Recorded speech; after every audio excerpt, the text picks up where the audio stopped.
Well, what's up everybody? In today's video, we're going to answer the question, can you list your home address as your virtual therapy office's mailing address? And we're going to get to the answer to that question and all the details you need to consider with a mailbox.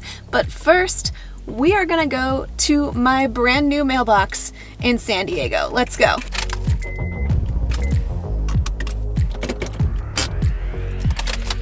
Whew, we are here. Technically, we have arrived at my new office. Let me show you.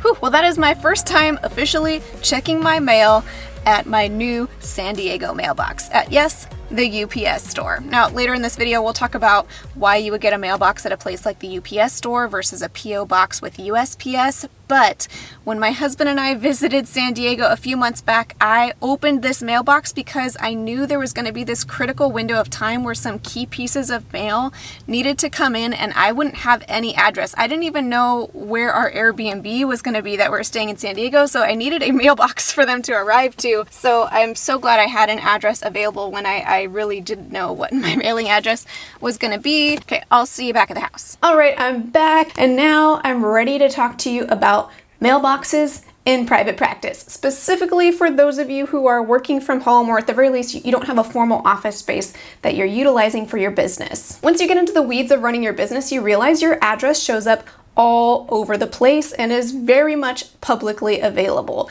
There's the MPI registry you have to register your address with. If you live in a city where you need a city or county business license, often your address is publicly accessible there. If you're billing insurance, sometimes your address is visible in whatever paperwork the insurance sends back to your clients. Or if you offer super bills to your clients for out-of-network billing, you need to put your address on there and then your clients would have your address. There are lots of different places like this where you're going to be listing your address, and it'd be easy for people to figure out, where your home address is if that's your business address. And even with all of those reasons aside, it may still be worthwhile to consider having a separate address as your business address for marketing purposes. You can list that address on your website, which really helps with SEO. You can establish a more formal Google My Business profile, which honestly sends a lot of clients to my practice, and I know it's possible to fill your practice through Google My Business alone. So having an actual address can be helpful from a marketing perspective as well. And if you're using your home address for those things, again,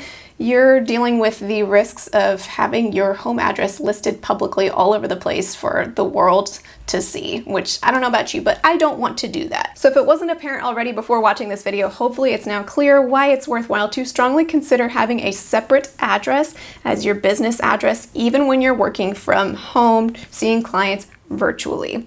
Now, when you're considering how to have an address outside of your home, there are actually many options to consider. Now, I'll be honest, I didn't have to dabble into this issue at all until right now because I've always had a formal office location. So once I knew I was gonna move, I had to consider what kind of mailbox option would make sense for me, and I really got into the weeds, realizing there's lots of options for what you can do as far as having a formal address for your business when you're in private practice. So let's go over the different options and also some of the kind of like price points that might come with them. The first mailbox option is the simplest and used to be the only alternative that I was aware of, and that's the PO box. Now the PO box is specifically through USPS, so by the way, this is for people living in the United States. You can get a PO box depending on where you live for like even a few bucks a month. Where I live now in San Diego, I think it's something like $20-something a month. So compared to the cost of renting an office full-time, it's absolutely an affordable option. Now, some potential downsides of the PO box are, one, you have to show up in person to check your mail, and depending on your life situation, maybe you're nomadic, maybe you don't actually live close to where you want your business address to be, that might present an issue for some folks. There's also some other items related to the PO box to consider that I'll get into a little bit later in this video. So it might make sense to consider some of the other options available. The next option is to get a mailbox through a private mail carrying service, like the UPS store, which is what I have, or like Postal Annex. There's a lot of different private places where you can purchase essentially what looks like a PO box. and get your mail delivered there. There are some nuanced but significant differences between this option and the P.O. box option, even though practically it feels exactly the same. You show up, you use a key to open your mailbox, and you can't like get your mail forwarded, I don't think, and they can't like virtually send you your mail. But the biggest nuance difference between having a box at a place like the UPS store versus a P.O. box is your address does not have P.O. box in front of it.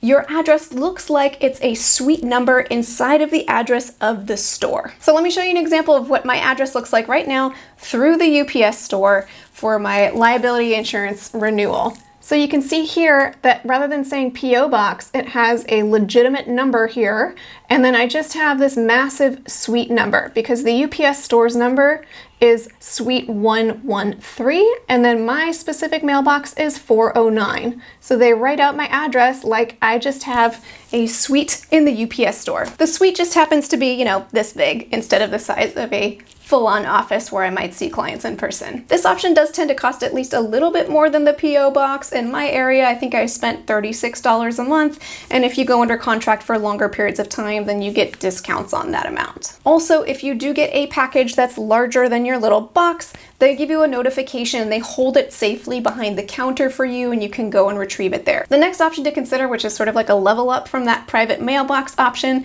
is having a virtual mailbox. It is a genuinely digital mailbox, and the way that it works is all of your mail gets sent to a company's formal mail location, but then they have a secure process for how they open your mail and scan it in and send it to you, which is kind of incredible. I think most of these services also have options where you can pay money for them to forward you that mail, or, you know, for you to come swing by and pick it up if that's what you want to do. But generally the idea is you receive a digital copy of your mail, like in an email. Now, one item that you absolutely need to be mindful of if you have a virtual mailbox is you need to make sure that you have a virtual mailbox that is HIPAA secure. And the way to ensure that you have HIPAA security is to sign a BAA contract with that service. So I just did a Google search for a HIPAA secure virtual mailbox system, and virtual postal mail showed up as the first search result. I don't know anything about this. It's just what showed up, so I'm not saying I'm vouching for it. There are additional services that are available through this type of virtual mailbox, like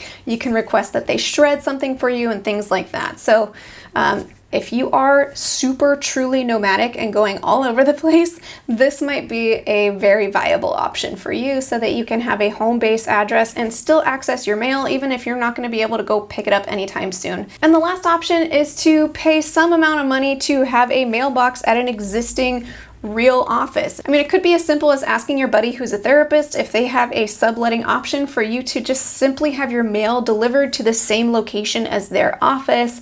That might be potentially an affordable option that also seems very legit. Or you could actually contact an office space that you like the address of, the location of, and just see if they have that option available to you. This could be a viable option potentially if you're looking for access to a fuller suite of services, like you want to access a copy machine and a fax machine and etc. And also if you want to make sure you have a very specific maybe neighborhood that you're targeting. Those are the mailbox options that I'm aware of. If I missed any, please let me know in the comments so other people can glean from your knowledge. Now, before deciding what type of mailbox to get for your virtual practice, there are some more things to consider. First and foremost, you want to check with your jurisdiction of licensure to see what they allow. So, for example, in the state of California, businesses can't be run from a P.O. box. Period. Doesn't matter what kind of business you are, doesn't matter if you're a really nice person, you can't have a business address be a P.O. box. So that just eliminates that option for all Californians running a business. So make sure you check with your licensure board and your specific state and city to make sure you're complying with all relevant laws for your area. The next item to consider is your business entity formation.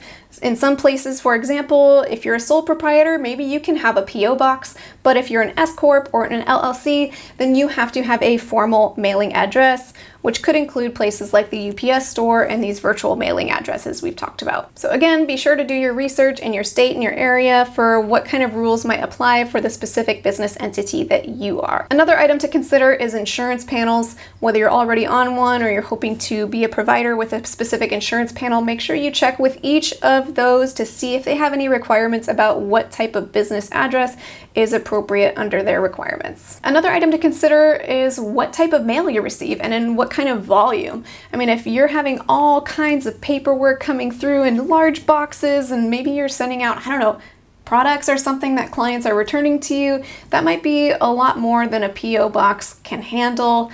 And maybe you might need a physical location where you can actually show up and do some of this stuff with the boxes. But if you're like me and in 6 weeks or something, your stack of mail looks like this, then yeah, maybe a PO box works just fine. So consider what your mail usage is and adjust accordingly. And lastly, you also want to consider if you need access to any resources aside from the mailbox itself. So if you need access to faxes or printers or other services like that, then maybe an option where you have access to those things would work better rather than you needing to kind of like have separate memberships to different subscriptions in order to cover all of those needs. I think in a future video, I'll touch on some of the other tasky items related to me moving within the same state and kind of shifting my address on my website and starting up my marketing and my Psychology Today profile and all that stuff. So stay tuned for that. In today's video, we're just talking about mailboxes. And before we close, I'd like to thank TherapyNotes.com for sponsoring this video. TherapyNotes helps with scheduling, notes, and billing, and they cover all of your practice management needs. So you get your mailbox set up, you get your TherapyNotes set up, and hop onto your computer and you're good to go to meet with your clients. If you'd like to check out TherapyNotes, you can get 2 months to try it for free with no commitment just by clicking the link in the description of this video. Well, I hope you've enjoyed my daughter screaming in the background. Let me know in the comments what sort of mailbox option you decided to go with in the comments and the reasons why, because I know it just varies so much from state to state and other factors as well, so that way folks can glean from your experience also. And until next time, from one therapist to another, I wish you well.